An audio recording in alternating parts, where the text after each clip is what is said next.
Hello and welcome to another video game story time with me, Sky Fellowship, and today's episode is going to be entitled Gaming Has Changed, but it's a basic title, and I'm aware it's a basic title, and it could mean a million different things, so I need to actually get on to what specifically gaming has changed, and it's that in today's age, you can kind of get access to so many games, some of which you can get access to for completely free.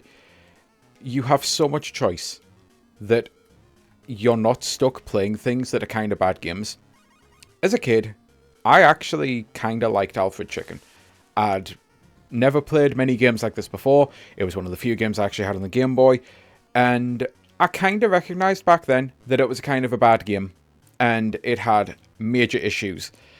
But I had nothing else to play. So I'd sit and I'd play and play and play.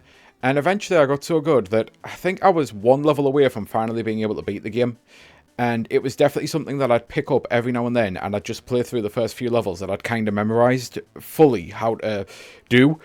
And the last time I actually went back to it is when I noticed, oh, this game kind of sucked, didn't it? Like, it not just a case of, oh yeah, this is a Game Boy game that's aged a little badly, and it's like, games handle so much better now than in the Game Boy days. You know, no, the game just kind of sucks. And a lot of people have actually brought this specific game up, Alfred Chicken. It might be Alfred the Chicken, and I might be forgetting the. But I've heard people suddenly bring it up, and it's just like, oh my god, yeah, like, apparently more people than me played that, and it was never a favourable thing. People really hated it. And I actually do get why. Because when I went back to it the last time, I was like, you know what? I so do not know how the hell I used to play this. And I could actually recount when I stopped playing games like this. It was like, I had access to, these were some of the bangers I had access to on my original Game Boy. The Fidgets.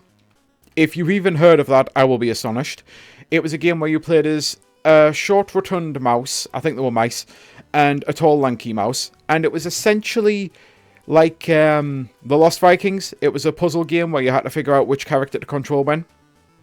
I had access to Super Mario Land 1. We lost Super Mario Land 2 when we were moving, so I didn't really have access to that.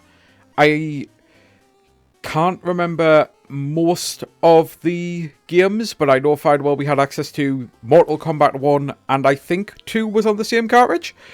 And it's annoying me there's one other really bad game. To be fair, there was a tennis game which one of us liked and I absolutely hated, but there was one other really bad game and I'm totally blanking on it. And for the most part, that was my library until I finally got the likes of The Legend of Zelda Link's Awakening, Pokemon Red and Blue, Tetris, to be fair, is a game that we had at the start, but Tetris was kind of stolen from us by my mother and my grandmother. They got so hooked on Tetris that it actually became a problem. We went from me and my older brother getting a Game Boy to us sharing a Game Boy because they had to share a Game Boy and they had to share Tetris. Yeah, so we had Tetris, but we didn't really have Tetris.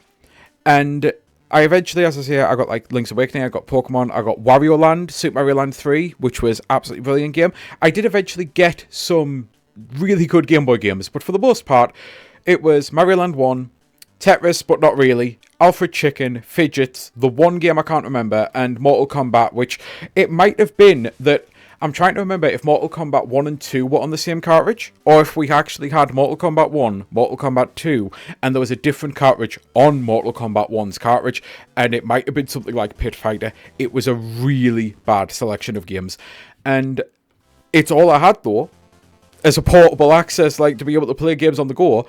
So I would play this shit over and over and over again. And it definitely may be better at certain games. I've actually got a video on how playing bad games can make you a better gamer. I truly do believe that, especially when I look back at some of the games I was kind of, I don't want to say forced to play, because it's not like I was actually forced to play Alfred Chicken, and I have been genuinely forced to play games before. But, also another video. But it's not that I was forced to play, it's kind of a case of I either played this or played nothing. Because that's all I had access to. And yeah, games have definitely changed.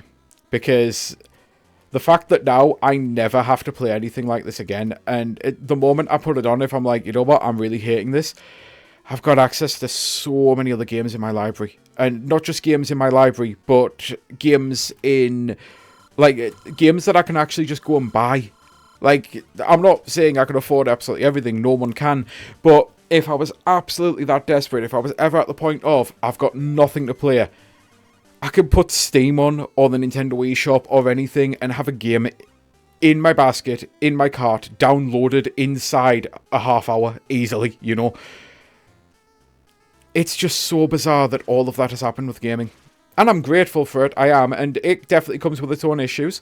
It truly does. Now people have, like, choice paralysis of, I've got so many games to play, I just don't want to play anything, or I've got so many games to play, nothing feels right, and we all have moments like that, and that could be its own video, or it just might be this only little blurb here.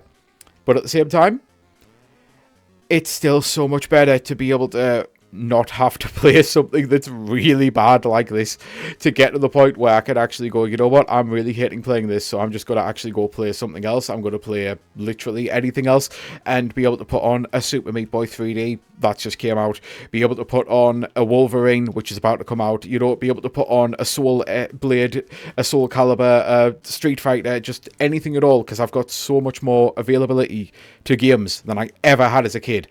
It's nice. Because, yeah, how did I ever play this? And the worst part is I did like it. Like, I played it out of choice. This was, like, one of the better games. I hated fidgets. I couldn't stand playing as fidgets. I really couldn't.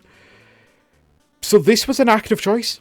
And now it's like, I can't even remember how to do most things on it. How to do, like, the super jump on the springs or anything like that. And, apparently I've got this. Is this even an attack? Yeah, it is. Am I using, like, is it an ammo thing? Do I have limited ammo? Can I just spam it? Because I completely forgot about that. That explains why I'm kind of getting rinsed by the enemies. But yeah, how did I ever play this? How did I ever consider this good? And I know it was good by proxy, it really was. It was good by the availability of what shite I had available to me.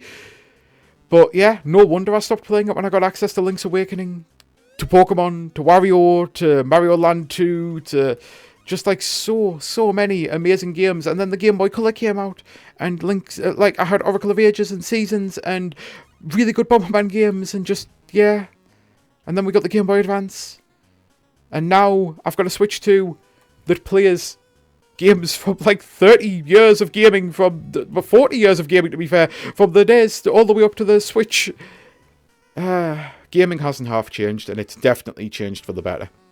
And I know there's a lot of people who only like retro games, and fair play if that's all you like, but gaming, for all of the major problems it has these days as well, there's so much that has changed for the better. And with that, I'm going to end this video, because I at first had nostalgia of, oh, I haven't heard this music in so long, and now I'm like, oh, I forgot how fast this music grated on you. So yeah, until next time, I hope you have a great rest of your day. Bye!